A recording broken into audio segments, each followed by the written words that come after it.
Here we go. You live streaming now? I just pressed it, yeah. Okay. I mean, I can unstream. Last time I was like, we can hear you talking about the mic. Oh, yeah. Gary,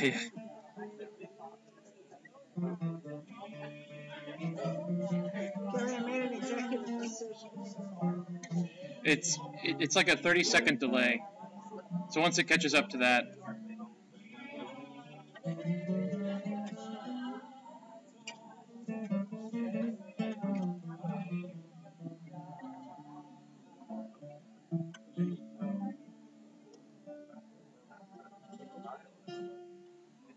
It's like a 30-second delay. Once it catches up to that. Okay, so this one right here has got to be the one on top. Oh, right.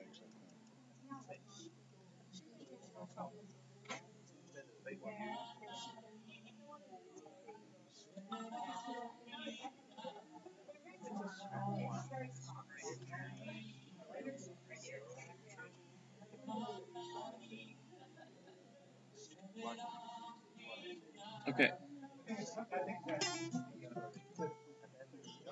You were really, really clear. Yeah, I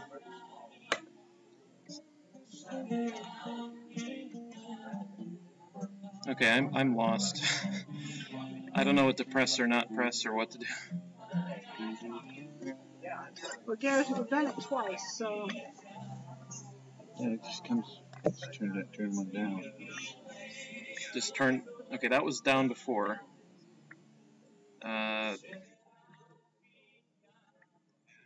We gotta go. This one come in, right? Yeah, which one is it though? Do you know? Well, if it drops when I unplug it, it should be it, right? Okay.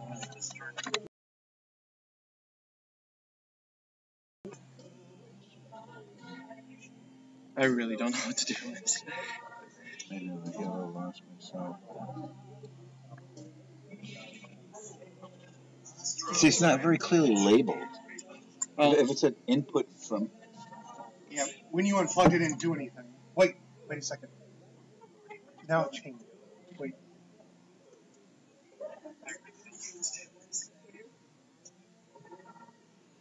I don't know. Well, I don't know what else to do. Well, we've done it. Gary, come on, sweetheart. We've done it twice. We've done it twice. It doesn't help to say that.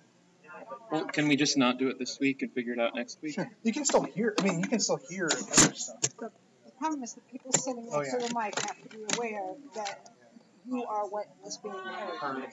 So. I'm going to stop streaming. Or actually, does it really matter now? It doesn't matter now. Who's that guy?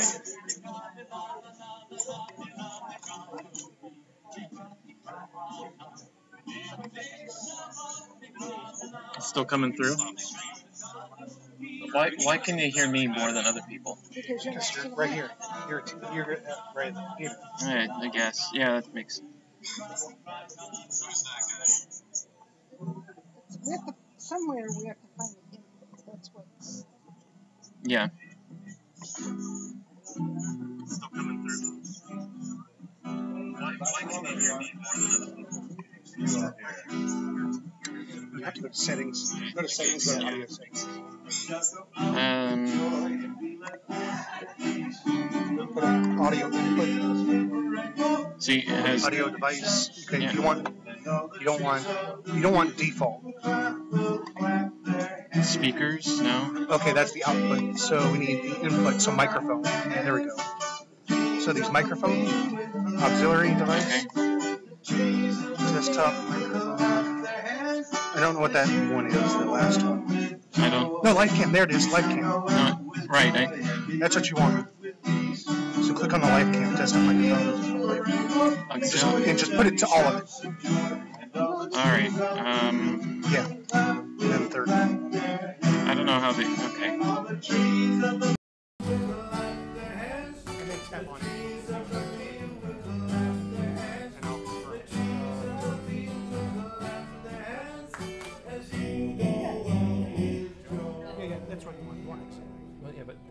also going on. That's fine. Okay. Are we awake yet? If you can hear it, that's good enough. Yes. I'm done with this. I'm awake. And we're going to sing about Awake, O Israel. Awake, O Israel, put up your slumber, and the truth shall make you free. For out of Zion comes your Redeemer in the year of Jubilee. Oh, hallelujah, oh, hallelujah, hallelujah, praise the Lord. Oh, hallelujah, oh, hallelujah, hallelujah, praise the Lord. For in the furnace of much affliction I have chosen you, behold. And so for iron I'll give you silver, and for brass I'll give you gold. Oh, hallelujah, oh, hallelujah, hallelujah, praise the Lord. Oh, hallelujah, oh, hallelujah, hallelujah, praise the Lord. You are my chosen, for I have sought you. You are graven on my hand, and I will gather those who are scattered. They shall come back to their land. Oh, hallelujah, oh, hallelujah, hallelujah, praise the Lord. Oh, hallelujah, oh, hallelujah, hallelujah, praise the Lord. Oh, hallelujah, oh, hallelujah, hallelujah, praise the Lord. Oh, hallelujah, oh, hallelujah, hallelujah, praise the Lord.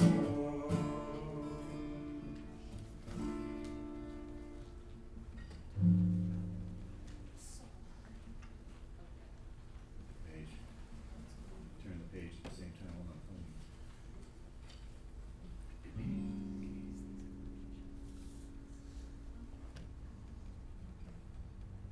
Oh, say shalom Limrama. Oh, yeah, say shalom Aleinu. Ve'akol Yisrael. Ve'imru Amen. Oh, say shalom Limrama. Say shalom Aleinu. Ve'akol Yisrael. Ve'imru Amen. Yah say shalom. Yah say shalom. Shalom Aleinu. Ve'akol Yisrael. Yah say shalom. Yah say shalom. Shalom Aleinu. Ve'akol Yisrael. Yah say shalom. Yah say shalom. Shalom Aleinu. Ve'akol Yisrael. Yah say shalom. Yah say shalom. Shalom Aleinu. Ve'akol Yisrael. Yah say shalom.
studio will put a lot of processing on that, so it sounds into a little auto-tune. It's Okay, it's one running, more. but it doesn't have this thing plugged Sing your in. hearts out, boys and girls. I just won't say anything. Preparation Not for when we worship. come onto the So recording. Okay. I thought we figured it out. sing hallelujah to the Lord, which means sing praise.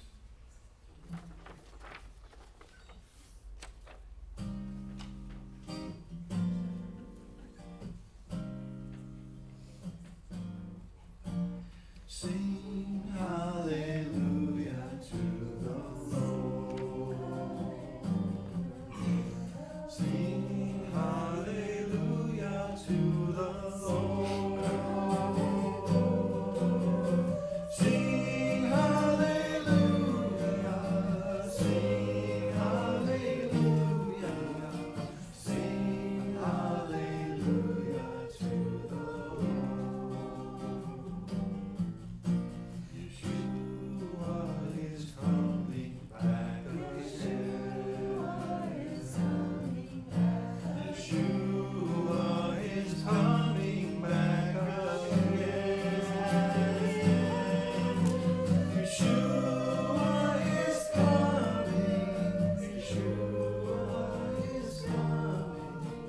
Yeshua is coming back again. Well, he will come back to save his own. He will come back to save his own. He will come back to save. He will come back to save. He will come back to save his own. So let us all worship him in love. Let us all worship him in love. Let us all worship him. Let us all worship him. Let us all worship him in love. Sing hallelujah to the Lord. Sing hallelujah to the Lord. Sing hallelujah. Sing hallelujah. Sing hallelujah to the Lord. Shabbat shalom.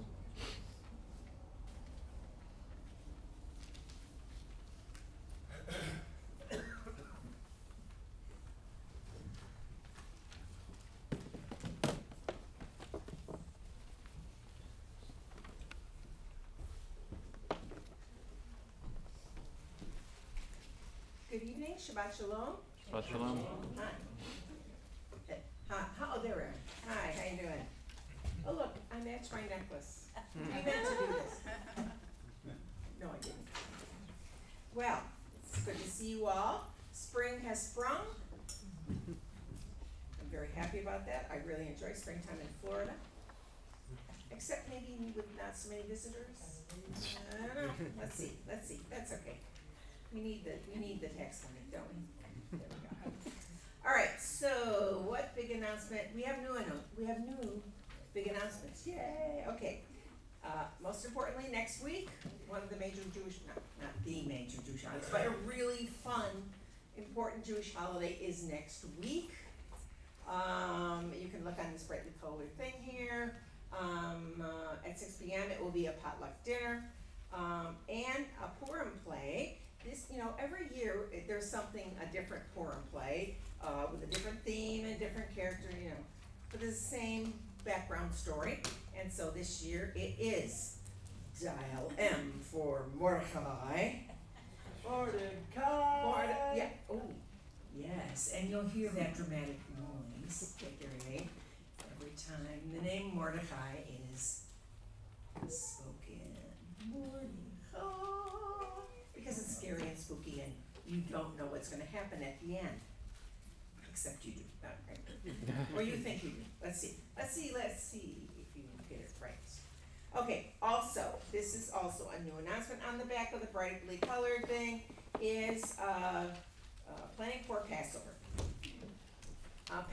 Passover begins this year on, I believe it or not, and I know I don't remember this is happening so much in the past, at least in my lifetime, but it's on Good Friday again.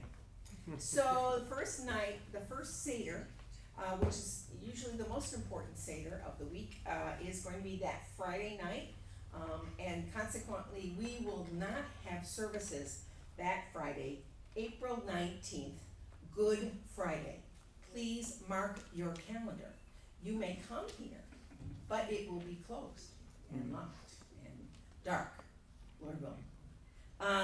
And that's the night when Jews all over the world are celebrating the first Passover Seder that evening.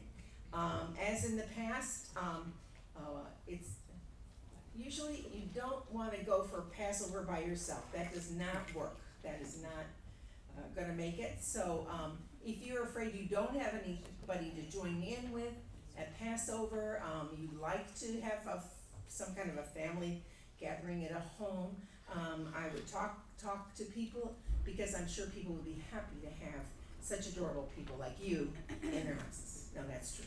And on the sheet here it says, it is a great mitzvah to host a Seder in your home, whether you're hosting or attending a Seder. We invite you to attend 2 special sessions about having Passover at your house. Now, we did this several times in the past. We have not done it in the past 5 or 6 years. So on the first meeting that we're going to have, which it will be very down to earth, at least mine will be. I'll just speak for me. Mine, which is on March 30th at 1 p.m., is going to be very down to earth. It's going to be very practical. In other words, what do we think is okay to have at my house? What did you do when you were raising a family at your house that your family lived with? Because mine is going to be more about the Feast of the Unleavened Bread. The Feast of the Unleavened Bread is technically a different holiday from Passover. Passover is the first night in the Bible. And then the rest of the week is all about the Feast of the Unleavened Bread. So we will talk about that part of it. And I always put a special emphasis on why on earth would I want to do this? What does it mean to eliminate all the leaven from your house? What am I actually doing? Why is that important in any worldview? And we talk about the biochemistry of what is happening, how leaven is created. You might be surprised at how leaven is created. And there's also a really nice video from several years ago, but it's still great, about how different families around the world and especially in America do Passover at their homes, different kinds of people from different populations. And that takes about 25 minutes, but very enjoyable. The next week, no, sorry, not the next week. Next week we're gone. But Saturday, April 13th, so that means the day before Palm Sunday, if that is helpful to you. John will be leading a seminar called Hearing the Haggadah. You will be given a Haggadah, or bring your own, it doesn't matter. And my adorable husband will go through the traditional Haggadah, at least most of it. Our particular family, we never do every single word that's in the Maxwell House Haggadah. We just don't. Oh, that's horrible. Yeah, okay, so we don't. We are always attuned to who is sitting in front of us and who has the capacity to understand what. So just right there, there's an introductory idea you might want to take hold of. And so he's going to go through how, in general, the important parts that you might want to emphasize in your reading of the Haggadah, or if you want to conduct a Seder yourself, you'll be able to add messianic portions. Adding messianic portions to the Haggadah makes it glorious. Adding the way Yeshua and the disciples probably would have celebrated the Passover meal, it's absolutely phenomenal. and really deepens your faith. It very, very worthwhile just to listen to it. It's wonderful. So those two we're going to call them seminarettes. I don't know. I'll think of a better term. Are here if you want to repeat what we're doing. Now, at the bottom, please note, if you're new to doing Passover, you don't have to go to a bookstore and buy expensive copies of the Haggadah. You can get them for free. Free? Free. Like no money, no cost, just buying Haggadahs. You would ask very nicely at grocery stores that you might go to. Anymore with the new modern grocery stores, do they have it all these? I have no clue. Here's what you would do. You wouldn't go in and look at it on a shelf. You would go to where the manager or the information center is, and you go, hello, so nice to chat with you. Listen, I have a question. Did your store get any Passover booklets? You don't want to say, did you get any booklets for Passover, like free booklets about the Passover? Publix publishes their own. The other stores make Whole Foods. I don't know. Go find them. Go ask them. They'll be free. I'm saying this only out of consideration for what other people have done in the past. Boy, now I'm tired out just to give you instructions on that. Anyway, spread the word. Thanks for the synagogue workday. There was part two. Part two even was better because we got rid of more boxes from upstairs. Now we have empty rooms upstairs in the Shabbat school area. We love empty rooms, but we have another full dumpster. We love full dumpsters, so that is excellent. And now one last thing that I wanted you to alert you to. At the bottom of the blue piece of paper, right underneath the book table, we have the Hebrew dates that I just magically chose. Thinking about the times when John and I are not going to be in for the weekend, I've chosen the following Sundays. So we're talking about Sundays for those of you, or even people who were not at the Hebrew Blast-Off. So in general, you see the following dates at the bottom here. We lit one candle, March 24th, March 31st, April 14th, April 21st, May 5th, and May 12th. Those are going to be set aside for us to have and continue with a review of how to read Hebrew. You're more than welcome to come, even if you weren't at the Blast-Off and you were at the beginning stages of I'm sounding these words out. You're welcome to come. I'm going to say, it says times to be determined. I'm going to say that I would say 1 o'clock. And also, let me just tell you, I'm only planning on it being an hour, 15 minutes. So it's not going to be 3 hours. I'm not going to be there all afternoon. But I'd say starting at 1 o'clock, approximately an hour and 15 minutes. If you want to attend, there are your dates. So ask me later if you have any specific questions about what you should do.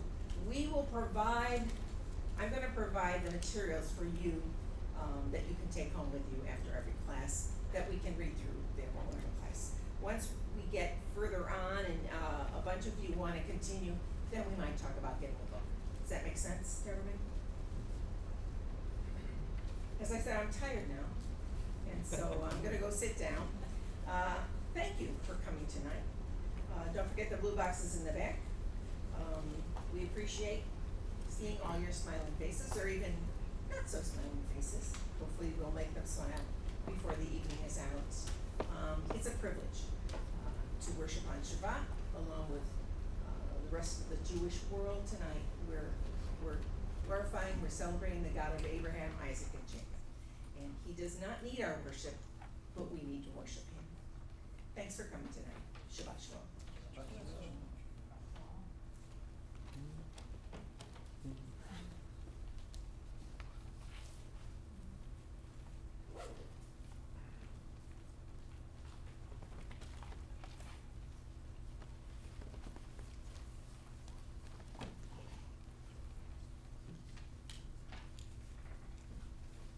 And as we begin our worship this evening, we turn to pages 144 and 145, Mach Tovu. It's a reminder of the special privilege we have of actually having God among us, or having come into his presence. It's the reality that our ancestors experienced as they walked with God through the wilderness. It's a reality that those who watched them also understood in this case, while the prophet because these are the words that come from him. So, it is in effect, you will recall last week, the closing portion of the meeting for last week was God actually residing among the camp of the Israelites, and when he moved, they moved. And as he walked with them through that wilderness, and they walked with him, others realized that they were on the move, and as they were on the move, was this response, "How goodly are your tents, O Jacob." So this builds on the closing text from last week's portion, and we now get a chance to respond as well as recognize the privilege that we have. Jenny leads, we respond.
משכן כבודך, ואני אשתחווה ואקרא אברכה לפני אדוני עושי, ואני תפילתי לך אדוני את רצון אלוהים ברב חסדך, ענני באמת ישך.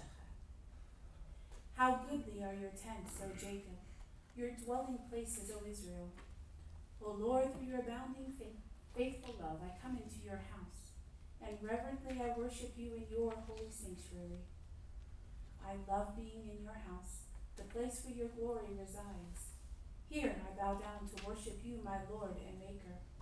Accept my prayer, O Lord, and answer with your great mercy and with your saving truth. Amen. Together. How lovely are your tabernacles, O Lord of hosts! I long, yes, I pine for the courts of the Lord. My heart joyfully sings to the living God. One thing have I asked of the Lord, that I will pursue, that I may live in the house of the Lord all the days of my life, to behold the graciousness of the Lord, and to enter his sanctuary. Teach me your way, O Lord, and lead me in the right path. With you is the fountain of life. In your light do we see light. Reverently I worship you in your holy sanctuary. That, in a sense, is the reality we get to experience. And as we said at the end, in your light do we see light. And as we light the Shabbat lights, we reflect on that he's given to us those lights to remind us that Shabbat is the Son, that he is our God, and we are his people forever, for sure.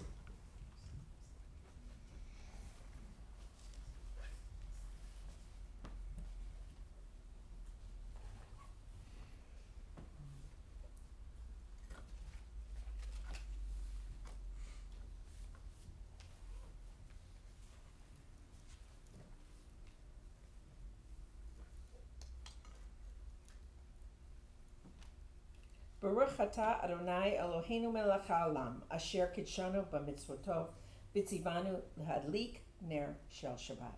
Blessed art you, O Lord our God, ruler of the universe, who has set us apart by your commandments, and has commanded us to light the lights for the Sabbath. Baruch atah Adonai Eloheinu melech haolam, asher kitshanu b'mitzvotov, v'tzivanu lehayot or legoyim, v'natan lanu Yeshua Meshachenu, ha'or la'olam. Blessed are you, O Lord our God, ruler of the universe, who has sanctified us by your commandments, and has commanded us to be a light for the world, and has given us Yeshua our Messiah, the light of the world. Shabbat Shalom.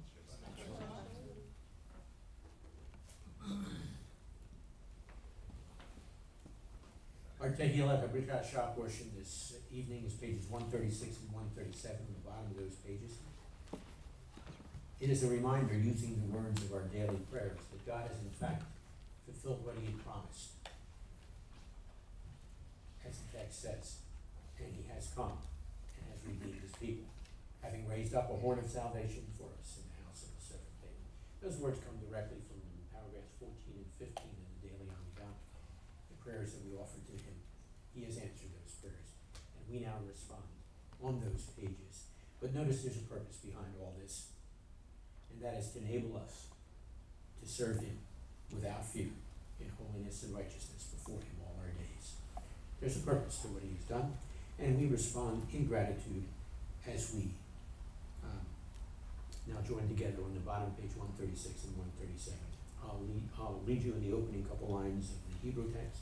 Ask that you respond with the entirety of the English. Baruch Adonai Elohei Yisrael, ki b'ta et amo, vayishnach lo badut, vayarem lanu kerem Yeshua, v'veit David avdo. Together. Praise be to the Lord, the God of Israel, because he has come and has redeemed his people.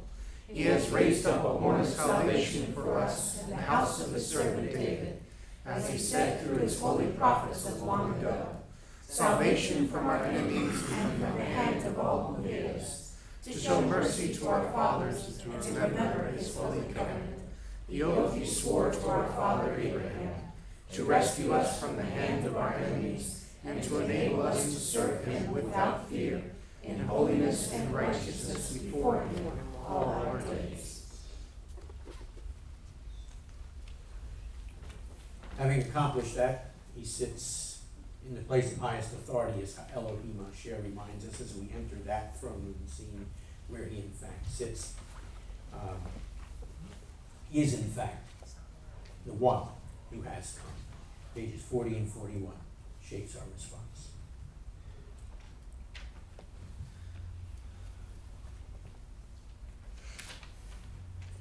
Elohim Asher Diber, Mikadem Pamim Rabot, Uvidrachim Rabot El Avot, Beyad HaNevi'im, Diber Aleinu Ben Acharit Hayamim Ha'eleh, Beyad HaBein Asher, Sam Leo Rechko,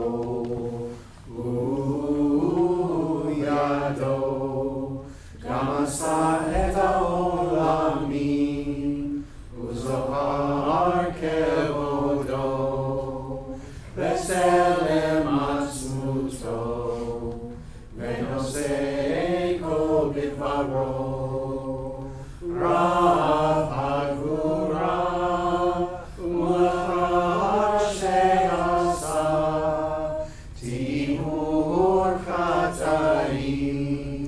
Yashav Lemin Hadullah.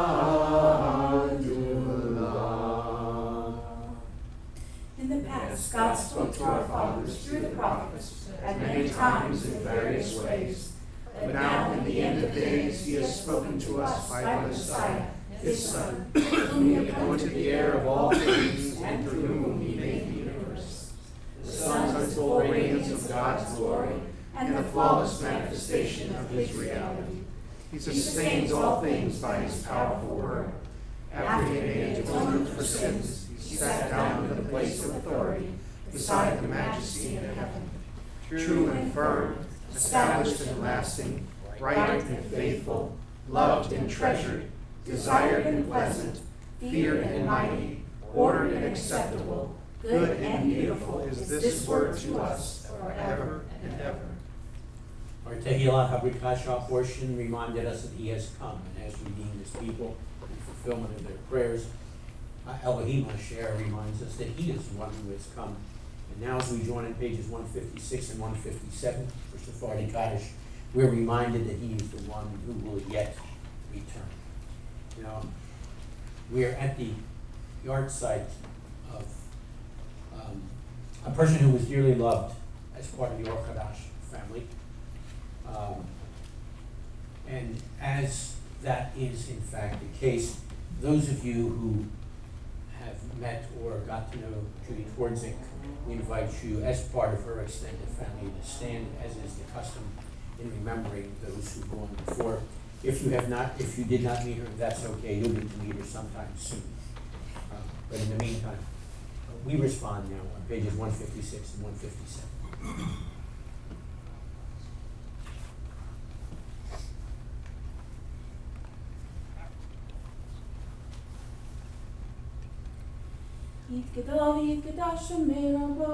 Amen.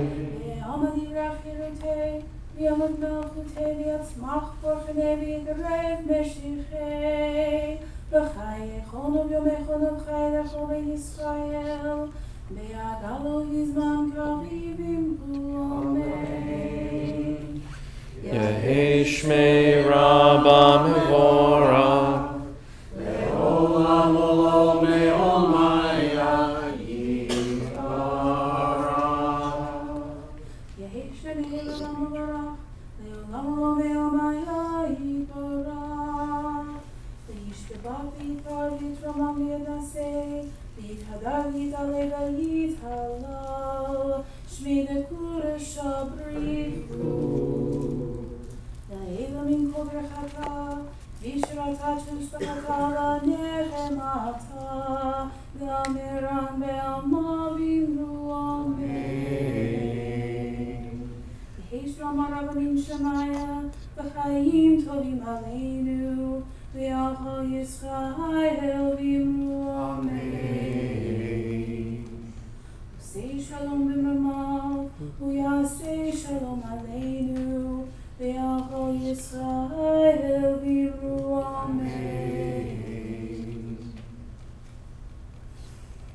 Glorified and sanctified be his great name in the world which is created according to his will.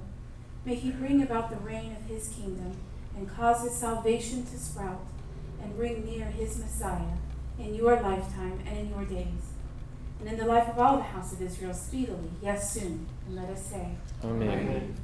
May his great name be blessed forever and forever eternally. Blessed and praised, glorified and exalted, extolled and honored, adored and lauded be the name of the Holy One, blessed be he, who is high above, far above all blessings and hymns, and praises and consolations which are spoken in the world, and say, Amen. May there be great peace from heaven, and good life for us, and for all Israel, and let us say, Amen. Amen. He who makes peace in the heavenly realms, may he make peace for us, and for all Israel, and let us say, Amen. You may be seated. Turn one page earlier to pages 154 and 155 for Nishmat Kol Chai. And as I pointed out in class last night, there's a tradition within Judaism. Nishmat Kol Chai was in fact offered by one known as Shimon HaShliach. History now calls him Peter the Apostle. And it's a delightful response. It's an amazing response. Oh, and by the way, quick aside for you cantors, there is a wonderful tune for this that Stuart Dowerman, a friend of ours, put together. So that's my challenge, and I'll leave it at that. And you can teach us the tune. All right, back to the response itself. We will do it, in fact, responsively. I'll lead you through the opening line or two in Hebrew. You get the first paragraph, I get the second, you get the third, and we join together for the closing couple lines. The text begins, Nishmat Kol Hai, Devarek et Shimcha Adonai Eloheinu, Garuach Kol Basar, Te'ar utromim zikrecha malkenu tamid. And you respond. Every living thing shall bless your name, O Lord our God, and all flesh shall ever proclaim and exalt your fame, O our King. From everlasting to everlasting you are God, and beside you we have no king, who redeems and saves, liberates and delivers, who supports and comforts in all times of trouble and distress. Yes, we have no king but you. You are the God of the first and of the last ages. You're the God of all creatures, the Lord of all generations. You're adored in countless praises, guiding your world with faithful love and your creatures with tender mercies. You are the Lord who neither slumbers nor sleeps. You wake the sleepers, you rouse the slumberers. You make the dumb to speak, you liberate the prisoners, you support the falling, and you raise up those who are bowed down. To you alone we give thanks. Were our mouths full of songs as the sea, and our tongues full of praise as its many waves, and our lips full of thanks as the wide expanse of the skies. Were our eyes shining with light like the sun and the moon, and our hands were spread forth like the wings of eagles, and our feet were swift as the wild deer, we should still be unable to thank you and praise your name, O Lord our God and God of our fathers, for 1,000 or 1/10,000th part of the bounties which you have bestowed on our fathers and on us. You redeemed us from Egypt, O Lord our God, and liberated us from the house of bondage. During famine you fed us, and in plenty you sustained us, and from severe disease you delivered us. And for all these blessings may your name be exalted, our King, forever and throughout all generations. If we reflect on this text that we have in fact now responded to God with, it leads us perfectly into this statement, in Kamoka. Truly, Lord, there is none like you among the gods. That becomes our response as we stand now, joining on pages 88 and 81. There is none like you, O Lord, among the gods, glorious in holiness, awesome in praises, doing wonders.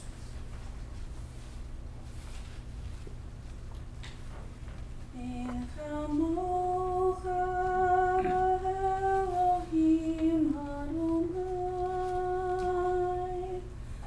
V'ain Kamasecha, Malchutcha Malchut Kol Amim, U'memshelcha B'kol Dor, Mekol Dor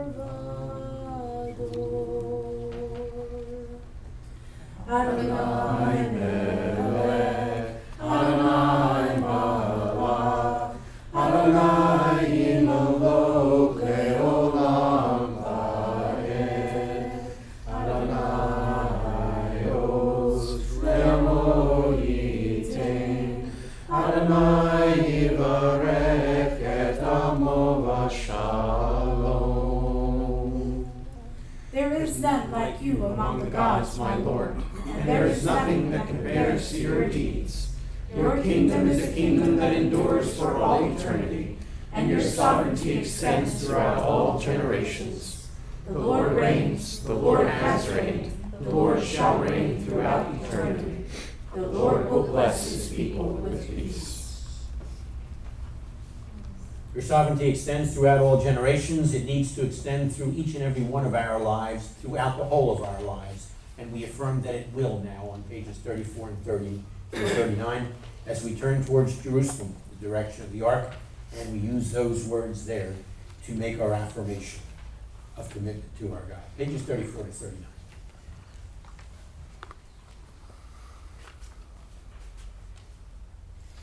Shema Yisrael, Adonai Eloheinu, Adonai Echad.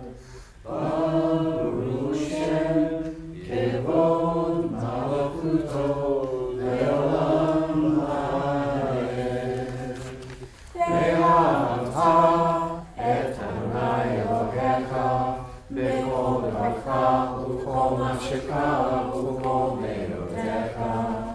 והיו הדברים האלה אשר אלוקים מצווה היום על לבביך ושיננתם לבניך ודיברת בם לשבתך בביתך ובלכתך בדרך ושרתך ובקומך ושרתם להיות על ידיך והיו לטוטפות בעיניך וכתבתם על מזוזות ביתך ובשעריך.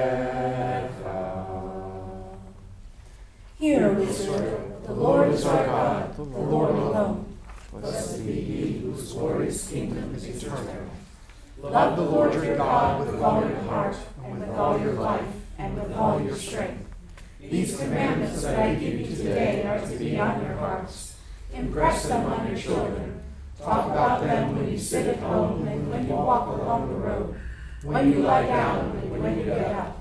Tie them as reminders on your hands and bind them on your foreheads. Write them on the door frames of your houses and on your gates. Our reading portions this evening are the abridged section on the top of pages 60 and 61. Then we move to paragraph 5, pages 74 to 77. As the Amida portion for this evening begins, it sort of picks up on what we've just committed ourselves to, and that is following the ways of the Lord. And so the text says, grant us, Lord, the knowledge of those ways. Direct our hearts that direction. By the way, direct our hearts is an interesting term. It is, in fact, circumcise our hearts. And then we anticipate, as that text goes on to say, to see the lengthening of the light of the Messiah, the son of Jesse. It's the time when God will restore his presence to Zion, as paragraph 5 goes on to say. So utilize these words to shape your response in quiet as we continue to acknowledge that he is our God and we are his people.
And soon restore the service to your holy house as you accept our service as well. And may our eyes behold your return to Zion with mercy. Blessed are you, O Lord. You return your presence to Zion. Vayikra so pages 88 and 89 reminds us of the time when he will, in fact, restore the service to his holy house, will, in fact, restore his presence to Zion. It's the time when that will happen, not only in Jerusalem, but will radiate out from there.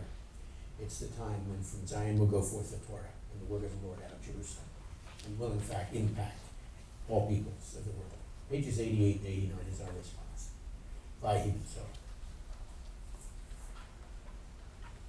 Vayehi ben Zoharon, Vayomer Moshe, Kum Adonai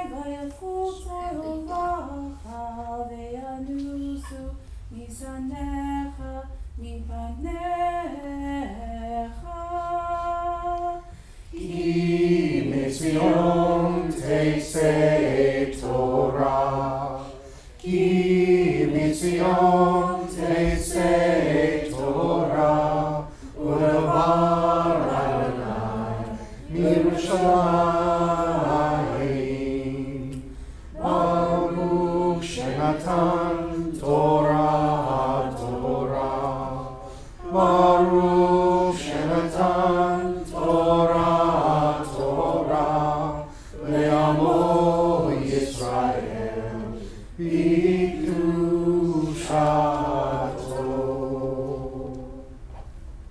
And it came to pass, whenever the ark went forward, Moses would say, Arise, O Lord, and let your enemies be scattered. May those who hate you flee from before you.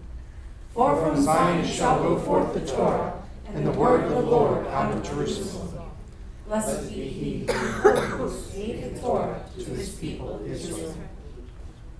He gifted us with the Torah, it's a treasure, and so we now respond in gratitude on page 133. The ark now unveils its treasure. To our eyes, minds, and hearts. Inside, the scroll of Torah stands. It stands there with all its richness and wisdom. As we listen, voices speak, voices of our ancestors. Abraham, Isaac, and Jacob, Joseph, and Moses. O God, they bring us your instructions for us. Sarah, Rebecca, Rachel, and Leah, and Miriam speak to us as well. O God, they move us to respond to your promises to us. We are grateful for your words, the words of Torah. Hear, O Israel, the Lord calls. We will hear your words that we may learn them, love them, and live them. What does the Lord require of you? To fear him, love him, serve him, and walk in all his ways. All the Lord has said, we will do.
Mishabarach Avotenu Avraham Yitzchak v'Yaakov. He who blessed our fathers, Abraham, Isaac, and Jacob, may he bless Rabbi John, may he bless Matthew, may he bless Vicky, and may he bless Richard, who have come up to honor God and the Torah. May the Holy One bless them and their families, and send blessing and prosperity on all the work of their hands. Baruch Adonai HaMavorach. Baruch Adonai HaMorach Le'olam Va'ed. Baruch Atah Adonai Eloheinu Melech HaOlam Asher Bahar Banu Mikol Ha'amim Ve'natan Lanu Et Torato. Baruch Atah Adonai Noten HaTorah. Amen. Bless the Lord who is blessed. Bless the Lord who is blessed forever and ever.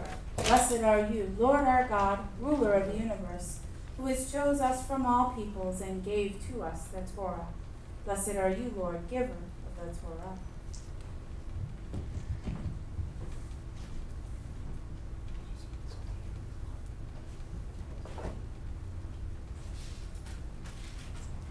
Vayikra el Moshe v'daber Adonai elav me'ohel moed lemor daber el b'nei Yisrael v'amarta alehem Adam ki yachriv mikem karban l'Adonai. You may be seated. And the text begins by saying, and he called to Moses. Who called to Moses? This is the beginning of a book. Shouldn't there be something more specific here? Well, it's the beginning of a book, but it continues from the end of the previous book, which is directly above it on the column. And there it talks about the one who just inhabited the Mishkan, the tabernacle. And his moving in was so amazing that all the people had to stand at a distance. So for Moses to come in, he literally had to call him to come in. So anyhow, he called to Moses, and the Lord said to him from that tent of meeting, that place of meeting, saying, speak to the children of Israel, or tell the children of Israel, and say to them, word order here gets very interesting, so let me just work it out. If anyone comes from among them, among the people, comes to bring an offering to the Lord. Yeah, I stopped in mid-sentence, because here begins all the instructions to how you're supposed to bring these offerings, and they're very specific, and they are full of lessons, and it's one of Jenny's favorite books. And the first of these offerings is an interesting one. It's the burnt offering. And in one sense, it becomes a picture of how we offer our lives to God as a sacrifice, or should, in dedication to Him. But there's plenty more here. If you want to get the rest of the story, speak to Jenny afterwards. We won't move on then to the reading for tonight.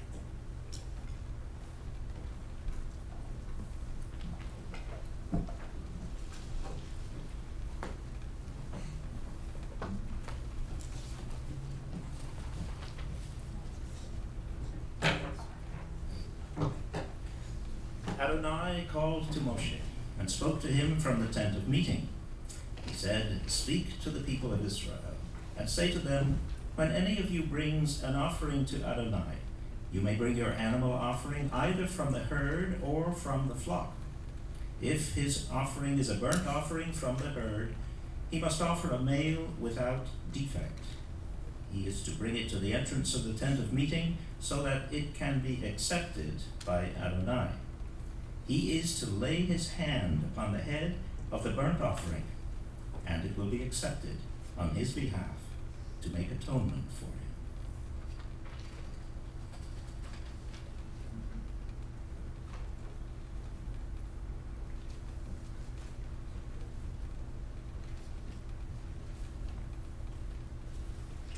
Baruch atah Adonai Eloheinu melech haolam asher natan lanu Torat emet v'chayei olam nata b'tocheinu. Baruch atah Adonai noten haTorah. Amen. Blessed are you, Lord our God, ruler of the universe, who gave us the Torah of truth and life everlasting planted in our midst. Blessed are you, Lord, giver of the Torah. Okay, Hebrew students, are you ready? Take out your bulletin. First inside page, you follow along with the reading. Found it? Come on, I want to see everybody looking at it. Ready? Follow along.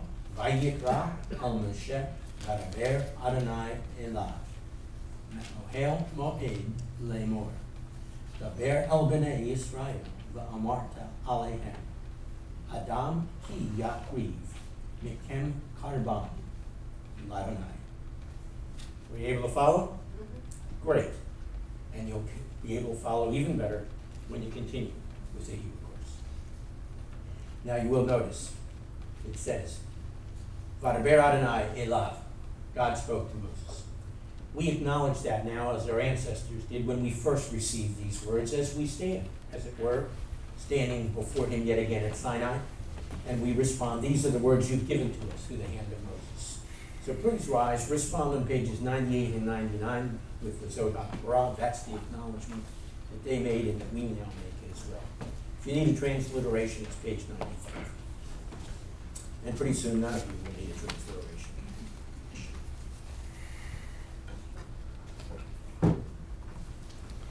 Bezot HaTorah Asher Sam Moshe Lifnei Bnei Yisrael Al Pi Adonai Beyad Moshe.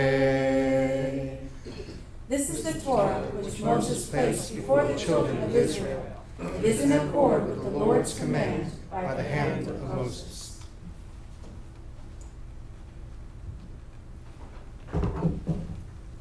You may be seated.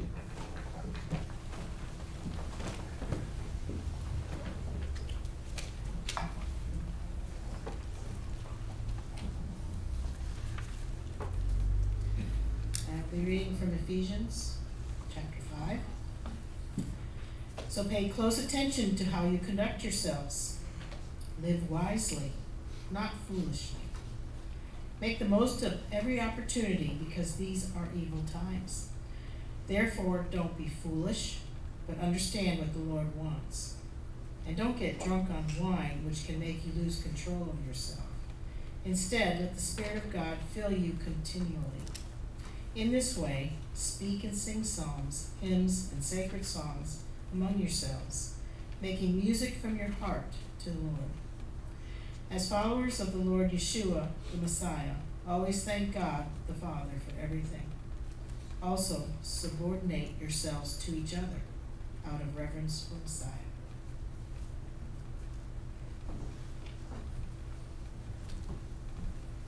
Well, if we pay attention to those words, as well as the ones we read earlier, they'll impact our lives, don't they? That's why they're called the tree of life. It's Chaim, and that becomes our response as we recognize that. That's Chaim, pages 96 and 97. As part of it, we say renew our days as of old. And so that needs to be our commitment as well.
A tree of life it is to those who take hold of it, and happy are those who support it.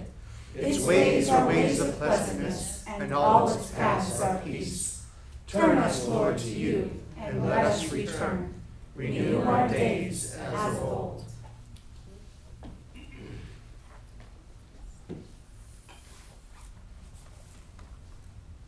Having our days renewed as of old is an important thing because it better qualifies us to stand as priests before Him, which we now in effect do as we join on Uvnu Kol Yomar, on pages 98 and 99, for Uvnu Kol Yomar, and we respond with gratitude as His priests.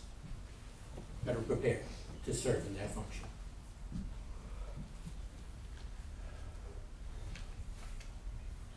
Uvnu Kol Yomar Shuva, Adonai Rivavot Alfei Yisrael. When the ark rested, Moses would say, Return, O Lord, to the myriads of Israel's families.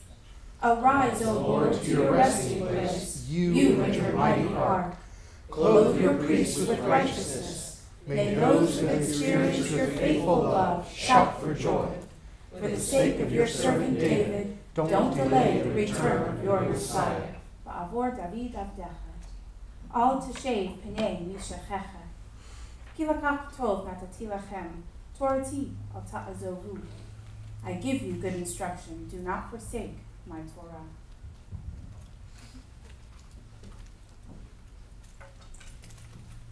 As we congratulate one another for having had the opportunity to interact with God's Word directly, please welcome one another with the opportunity of having been here to participate in an encounter with God.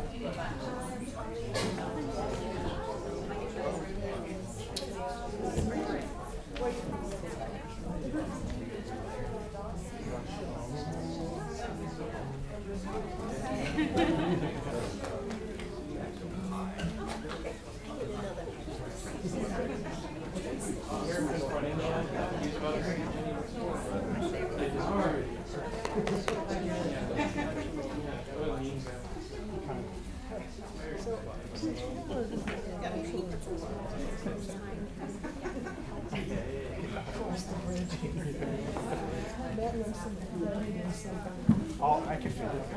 I'll probably just.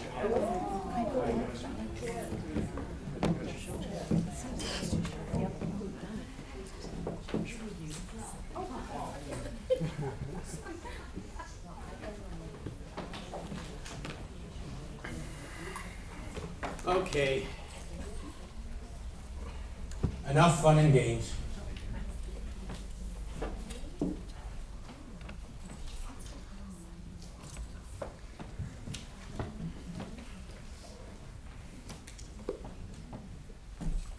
There are a lot of things it's almost impossible to find anymore. The 5-cent cigar, the buffalo head nickel, a real copper penny, a quarter actually made of silver and gold in a price we can afford. Orange groves in Pinellas County, streets with no traffic. Or more importantly, stuff like honesty and compassion and wisdom. In other words, essentials in a world, moving at breakneck speeds. As it turns out, Rav Shaul, writing hundreds and hundreds of years ago, was also concerned about wisdom and its practical outworking. And so in Ephesians chapter 5, the text that was read for you, he described a couple of the essentials that make up the essence of genuine wisdom. Now,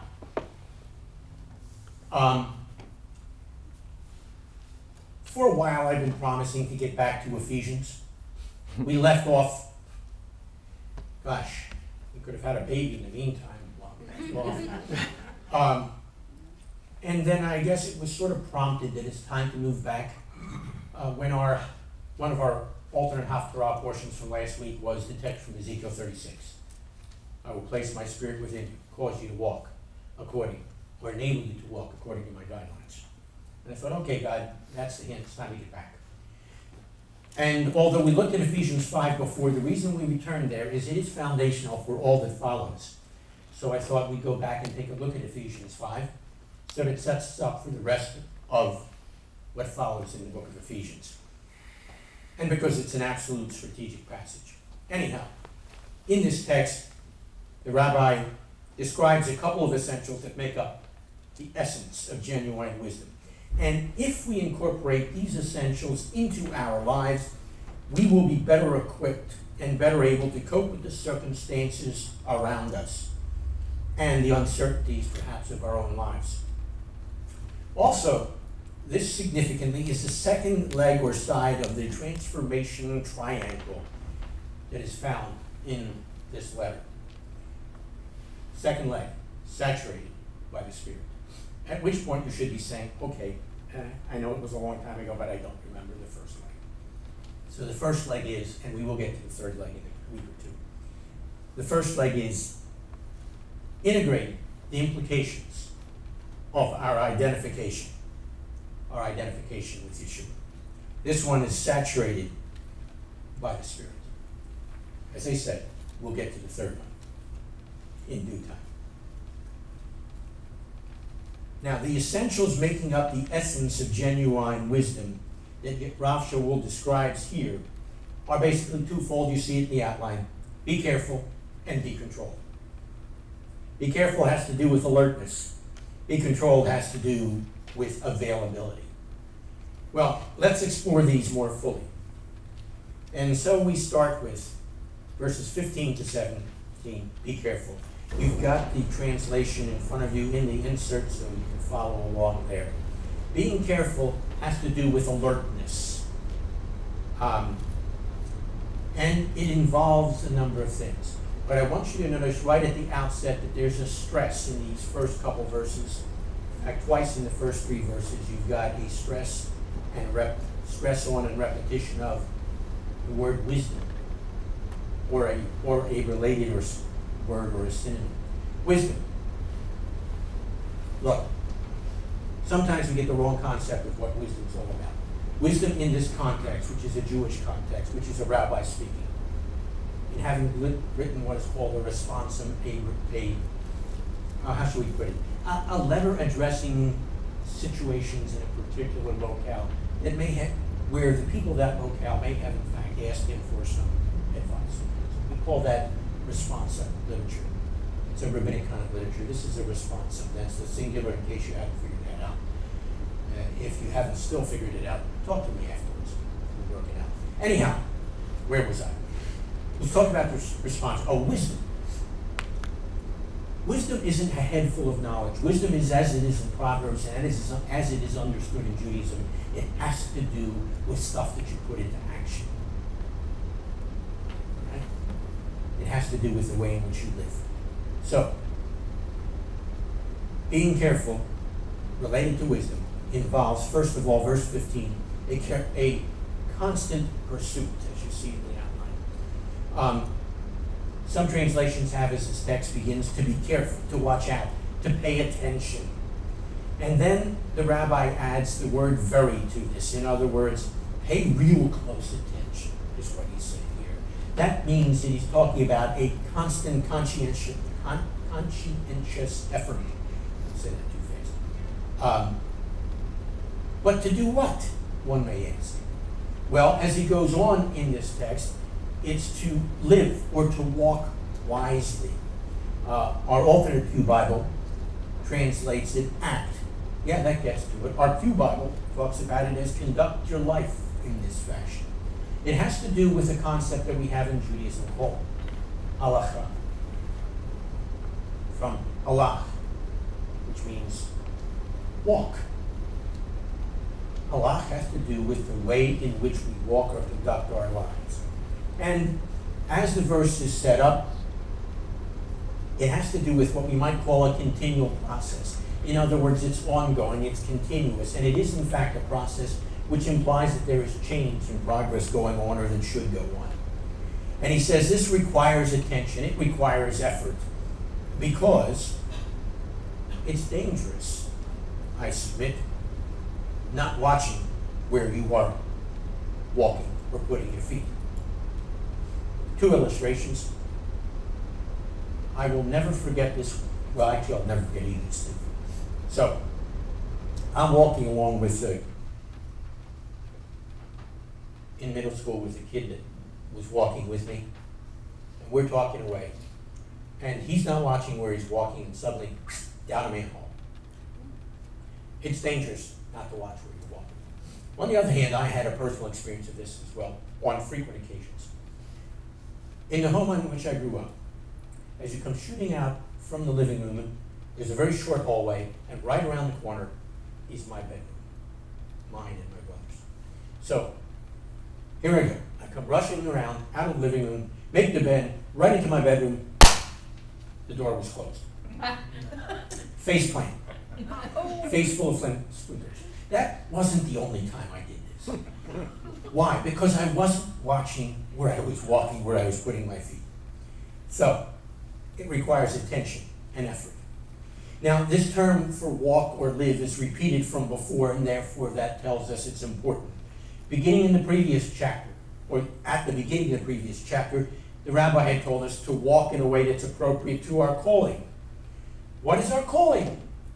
One would ask. Well, let me suggest you should be able to remember what the calling involves or looks like if you simply put on your arm a bracelet that says WWGD. What would God do? Now you've described your calling in 4 initials. Also, he said about a paragraph or two later in chapter 4, no longer walk as pagans. In other words, he's saying you should live a life that's different from the life you had before you had the transformation because of Yeshua. At the beginning of this chapter, chapter 5, he says we are to be imitators of God. Look at your bracelet again. WWGD. But as part of this, we are to live as his children, so others will see just who our parent truly is. And the key to this in this text is to do so in love. And then midway through this chapter, chapter 5, he tells us we're to walk as children of light. How does light function? It exposes stuff, so we expose stuff by our lifestyle, but it also points out the path you're supposed to go. So we are to walk in that way as we reflect the truth of God. So when he says live or walk wisely here, it's a summary and reminder of these previous ingredients he'd spelled out of the wise walk that we should constantly pursue. Look, we committed ourselves to that as well as we processed with the Torah. What does the Lord your God require of you? It doesn't start with love him. Fear him, serve him, love him, walk in all his ways. So, being careful involves a constant pursuit. It also involves a clever purchase. Verse 16. Depending on the translation, again, it says, making the most of every opportunity. Some translations have it this way. Buying up every opportunity. That's a fairly literal translation of the verb that's here. It carries with it the idea of purchase, or in fact, of redeeming, of buying out from bondage might be a literal translation of this text. Which should raise the question, bondage? What does that mean? Well, he tells us something of the situation we find ourselves in, as they did as well, that the days are evil. Our alternate Pew Bible says difficult days, or as we have it in our translation, these are evil times. And if you can buy out from bondage those things, then it's telling us that things have gotten into the wrong hands, that they're under evil influence. He's talked about this kind of thing before in the book of Ephesians, so I won't repeat it at this point.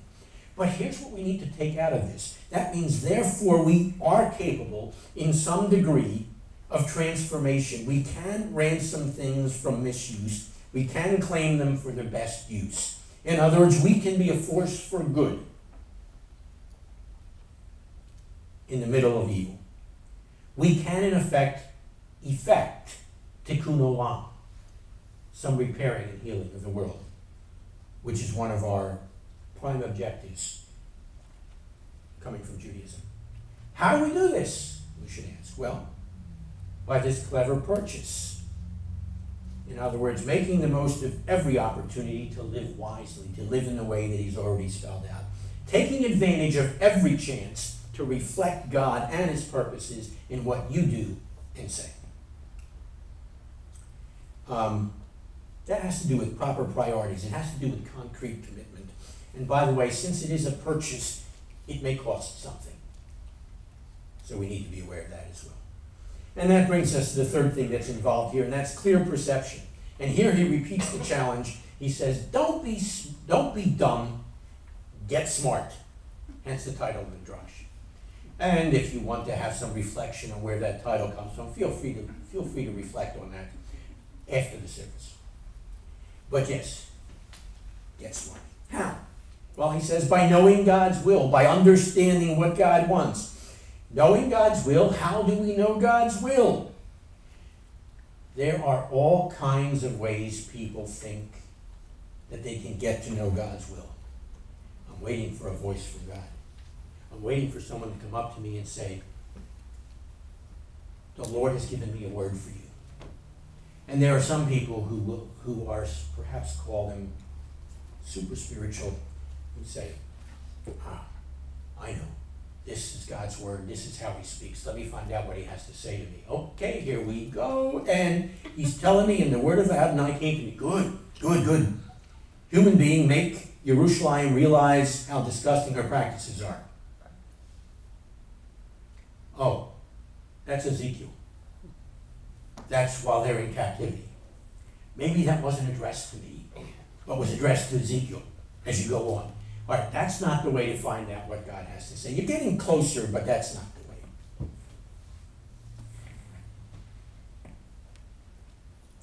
God's will is found, however, usually in Scripture. That's why he took the time to write it. You want to know what God wants? What he wants you to do? Well, guess what? He's already told you. He's told you in chapter 4. He's told you earlier in chapter 5. He's going to tell you some more in the next 3 verses, but we haven't gotten there yet. Yeshua told us this. Wherever we go, we are to interact with people in such a way as to draw them to him. By the way, I wrote this down for myself probably like 2 years ago, 2.5 years ago, as a reminder. We're not salespeople when it comes to this message. What we are and should be satisfied customers.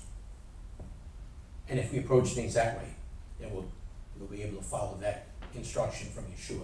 Or Psalm 119 as it begins, blessed are those whose ways or whose walk are blameless, who walk according to the guidelines of God.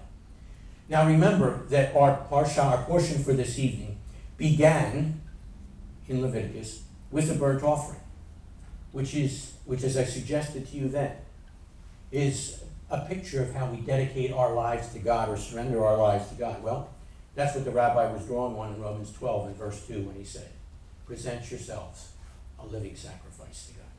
So I thought that was appropriate as part of the instructions tonight. So there's a constant pursuit, there's a clever purchase that's involved, there's clear perception, and we need to be careful to do these things. And then we need to be controlled. This has to do with availability. To be controlled, verses 18 to 21, involves a couple things. It involves, first of all, a real experience. Verse 18, and don't get drunk on wine, which can make you lose control of yourself. Instead, let the Spirit of God fill you continually. Boy, there are a lot of myths and misconceptions when it comes to this particular text and experience. So here's how we sort things out. Quick commercial. You get the rest of this story in a course called hermeneutics, which we teach in the classroom as part of the seminary yeshiva. So I'm going to crystallize that really super much in condensing it to just a couple things here. The first part is, when you look at a text, the first question you want to ask is, what does it say? So here's what it says. We find out what it says by way of observation. So we look first of all at the construction of the verse. Now I realize it's a Friday night. I realize you were never really attuned to grammar, at least if you're normal. So I was going to say I hate to get grammatical with you, but I like grammar, so I don't really hate to get grammatical with you. But let me unwrap this just a little bit. You will find that this sentence is in the imperative mode. That means it's a command. If you look at it carefully, you'll find that it's plural. That means this experience is for everyone, not just for a special few. And then it's in passive voice. That means it's not an action you take, but an action that is taken on you. And then it's present tense. That means it's not a once-in-a-lifetime kind of thing. It's meant to be a continual, ongoing kind of thing. What are we talking about? Again, we're talking about the filling of the Spirit. And to reinforce it then, there's a contrast that he gives us by means of an illustration. And the readers are familiar with this particular contrast. You can find it in Proverbs 23, where some of the same language is used there as found in verses 18 and 19 here. Now look, to be drunk, you don't need to be emptied to be filled. Although there are a lot of understandings of this text that go about telling you how to empty yourself. No, that's not the idea here. On the other hand, it has to do with coming under its influence. You know, like driving under the influence. To be controlled by it. Our Pew Bible puts it this way. Don't be drunk because it makes you lose control. So, next we examine, so what does this mean? What does it signify? We're talking now about interpretation. Given what I've set up for you as to what the text says, here's how we can unwrap it. First of all, it involves, as you see in the outline, to be captivated by the Ruach Hashem, by the Spirit of God. In other words, yielding to His control. Remember, it has to do with control and influence. Yielding to His control. The alternate Pew Bible tells you, be controlled by Him. That's nicely put. Placing your will, your desires, your ambitions, your expectations, your hopes, and your dreams under His command. It involves submitting to His direction. Where do you find His direction in Scripture? Following His promptings. They will be in line with Scripture. If you're prompted to do something that doesn't match up with Scripture, or is not in line with Scripture, guess who's not prompting you to do that? Fair enough? Okay. This involves a conscious, intelligent choice. Let me expand that. It involves conscious, intelligent choices. Choices to go God's way, not our own. In other words, it means to be regulated by the Ruach. Second, it has to do with being motivated by the Ruach Hashem, by the Spirit of God. Look, alcohol has an effect on its users. Some become giddy, some become belligerent. There's all kinds of effects that are very real and discernible. And so here, there will be effects that are real and discernible, almost at the same kind of effects. No. Now, evidence of the motivating power of the Spirit of God is being primarily concerned with the concerns of the Spirit of God. What are the concerns of the Spirit of God? I'm glad you asked, because the rabbi already outlined some of them in this text, having come this far. Beginning of chapter 4, he talks about the unity of the Spirit. That means looking out for others, not focusing on ourselves, majoring on our own rights or expectations, but in fact working for the betterment of others to bring about a greater unity. At the end of chapter 4, he talked about ways in which you don't grieve the Spirit of God. So his concern would be that you don't grieve him. Here's how you don't grieve him. You build others up. Don't tear them down. And then earlier on in this chapter, he talks about fruit. Fruit. And he describes the fruit in verse 9 of chapter 5, doing that which is good, that which is right, and that which is true, which often puts us in contrast with people around us in our society. And let me steal a PS here, not from this letter, but from another of the rabbi's responsa. 1 Thessalonians 5. Don't quench the Spirit. In other words, by not allowing it, his way in our lives. And then what's involved here in being controlled has to do with being activated by the Ruach Hashem, by the Spirit of God. In other words, harnessing his all-empowering might, realizing that the Spirit of God is our energizing force. This has to do with power, his power, plus our performance. It has to do with action. It has to do with things getting done as we are empowered and directed by him.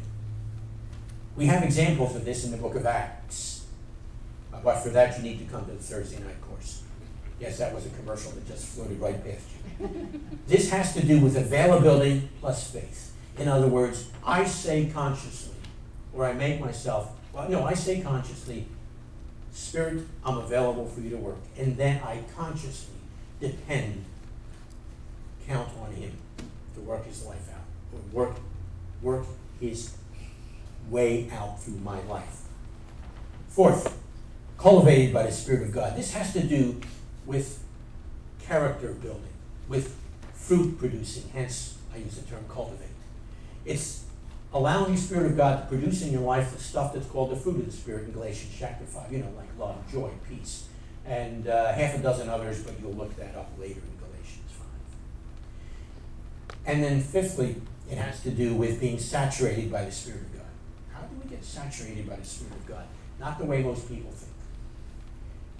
Colossians chapter 3, verse 16 and following gives us a slightly different metaphor that has the same results as you find here in Ephesians 5, as the rabbi writes there. Let the word of the Messiah dwell in you richly with all wisdom.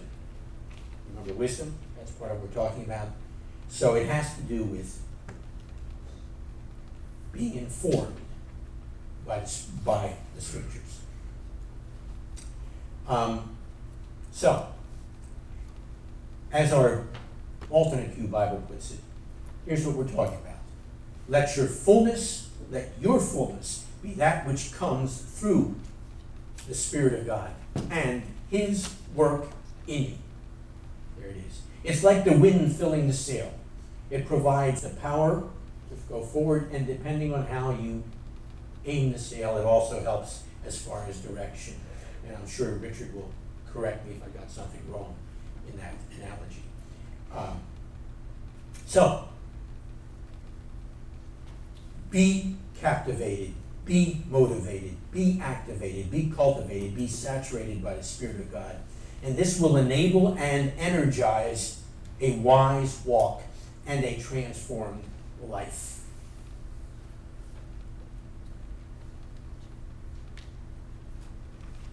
Now, if there's a real experience then there will be resulting expressions, verses 19 to 21.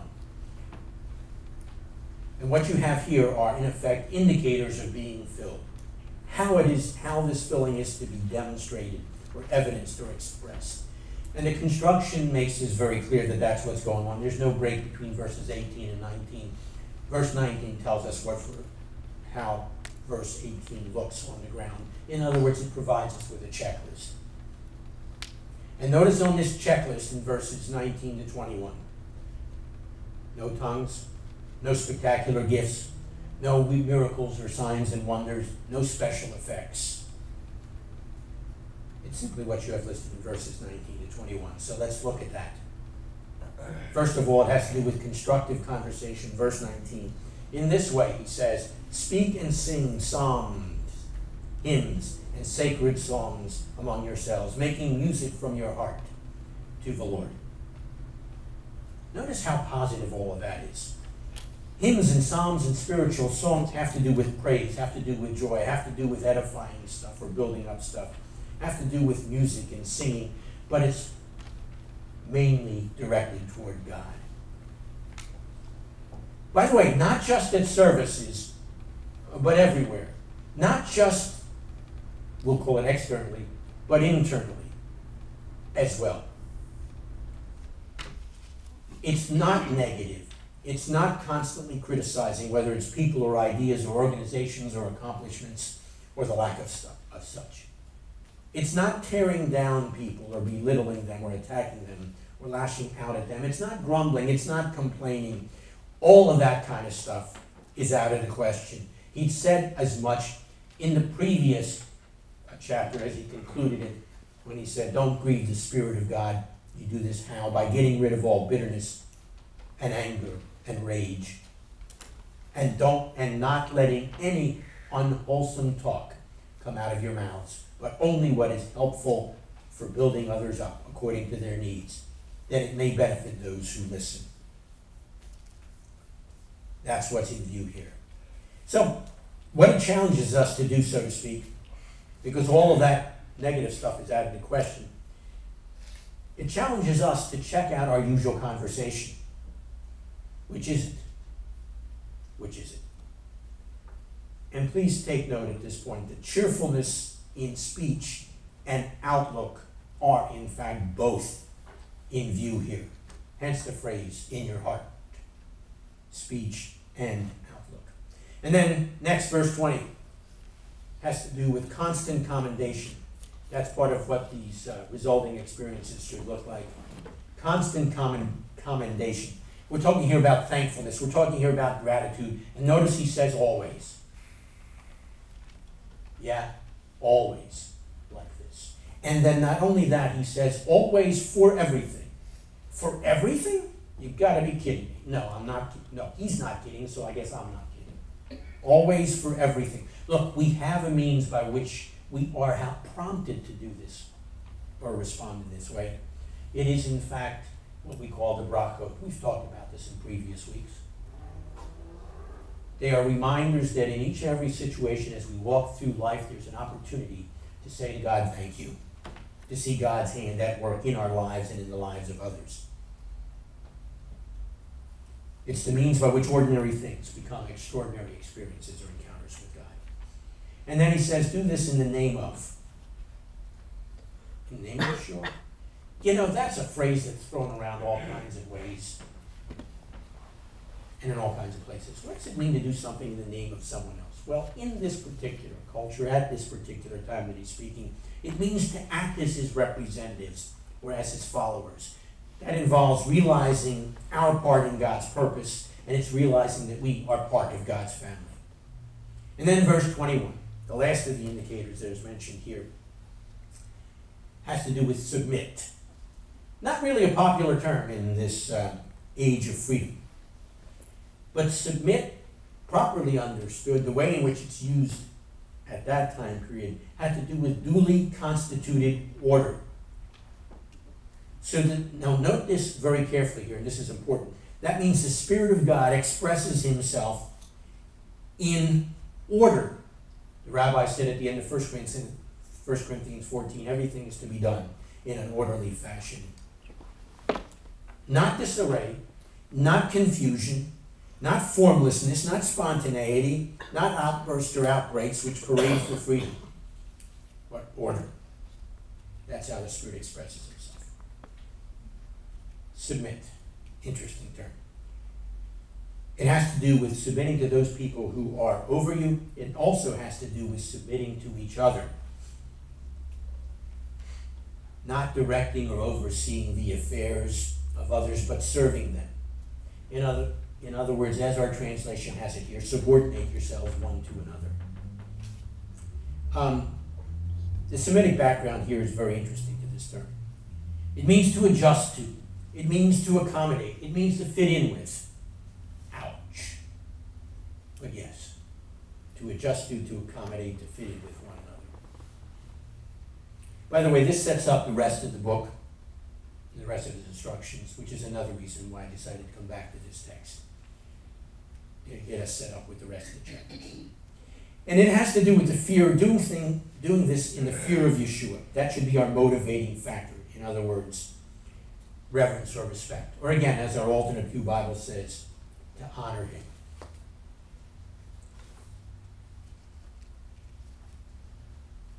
So, compare yourself with the checklist.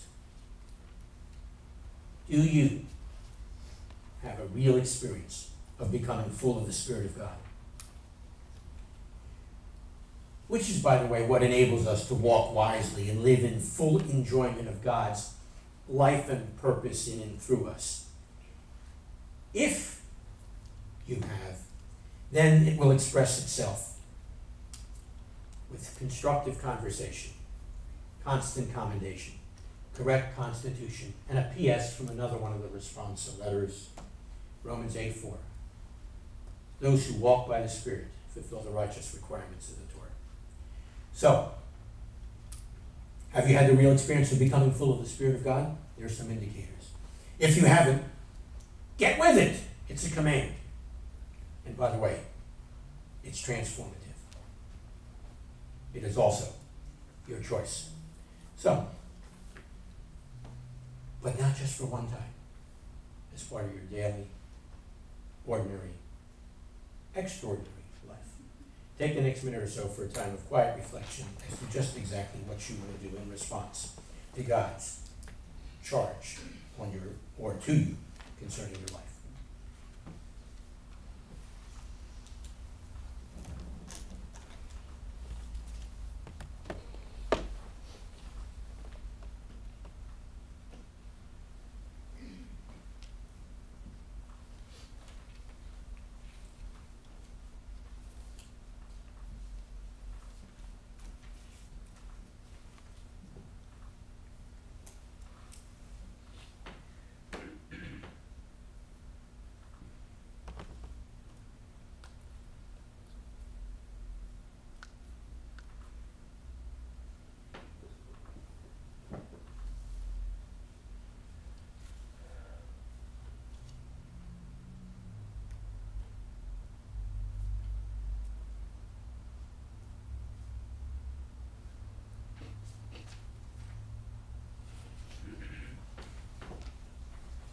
Our opportunity to respond continues as we turn to pages 102 to 107 for the Elaine. It reminds us that we have a calling, which is in fact our task. If we are ready to accept that task as our calling, then it's appropriate to bow at the proper time. If you're not going to accept your calling as your task, don't bother bowing. It would be hypocritical. As we anticipate the time that we have been looking forward to through the course of this service. The time of the kingdom of David's greater son, when God in effect perfects the world under the rule of the Lord Almighty. Pages 102 to 107, we face Jerusalem yet again as we respond.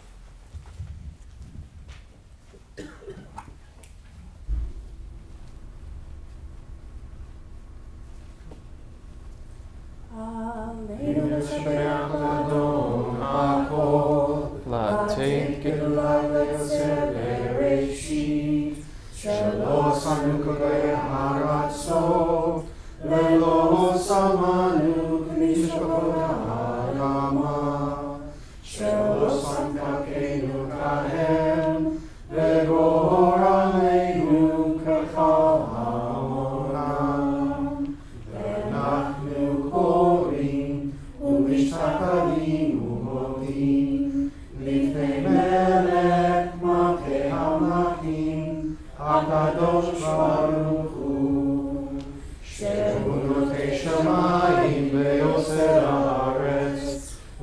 shall יקרו בשמיים במהר, ושכינת זו, מגבי מרומים, הוא אלוהינו, אל מלכנו, אפס ולטוב, ככתוב בתורתו, וידעת היום, והשאלותה, אל לבביך, כי אדוני הוא האלוהים בשמיים ממעל, ועל הארץ מתחת עינו.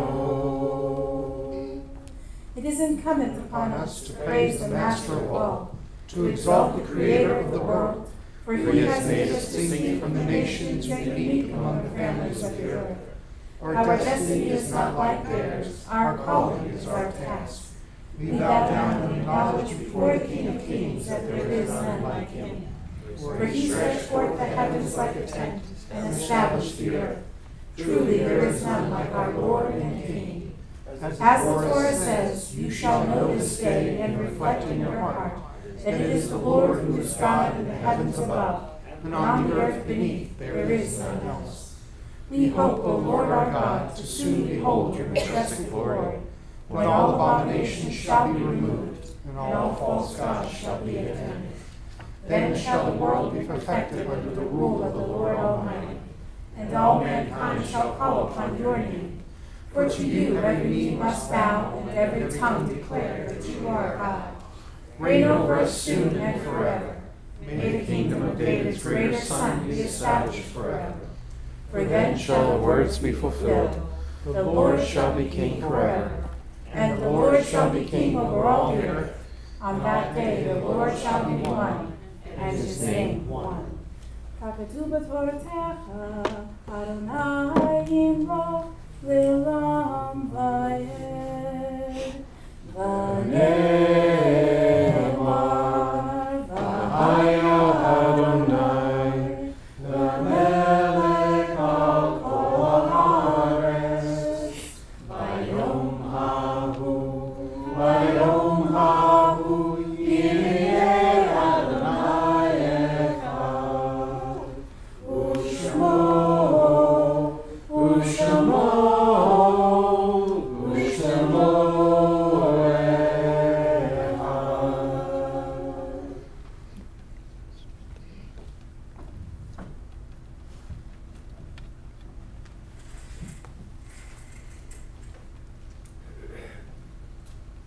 You may be seated, except for the one outstanding man, or upstanding man, I guess is the way it is.